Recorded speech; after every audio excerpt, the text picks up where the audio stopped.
Welcome to kitchen spice. As promised నేను నిన్న కూడా మీకు పండు మిరపకాయ పచ్చడి చూపించేశాను. మీ అందరికి నచ్చింది కదా! ఇవాళ నేను నిమ్మకాయ పచ్చడి చేశాను. పుల్ల పుల్లగా, కారం కారంగా, ఒక ముద్ద అన్నంలో నెయ్యి వేసుకొని చక్కగా తినాలనిపిస్తుంది కదా! ఎస్పెషల్లీ కొంచెం బాలేదు అని అన్నప్పుడు ఇలాంటి పిక్కలు చాలా చాలా హెల్ప్ అవుతుంది.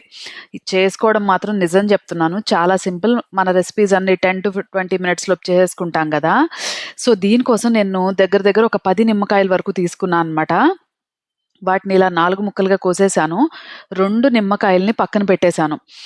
అందులో ఒకటి మాత్రం నేను జ్యూస్ తీసేసి, ఈ నిమ్మకాయ ముక్కలతో పాటు కల్లుప్పు, పసుపు యాడ్ చేసేశాననమాట.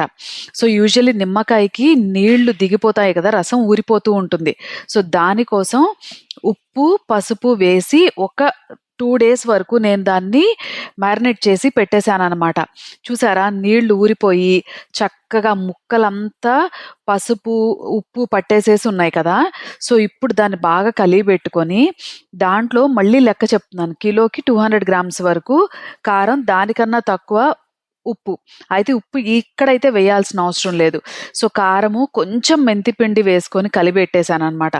దాంట్లో ఇలా కలుపుకున్న నిమ్మకాయ ముక్కల్ని, కారం కలుపుకున్న నిమ్మకాయ ముక్కల్ని యాడ్ చేసి చక్కటి పోపు పెట్టేసేశాను. ఈ పోపు పెడుతున్నప్పుడే అందరికి తెలిసిపోతుంది మనం నిమ్మకాయ పచ్చడి పెడుతున్నాం అని కూడా. అంత టేస్టీగా ఉంటుంది. కారం మీకు కావాల్సినట్టు ఉప్పు, కారం ఈ టైంలో అడ్జస్ట్ చేసుకోండి. సూపర్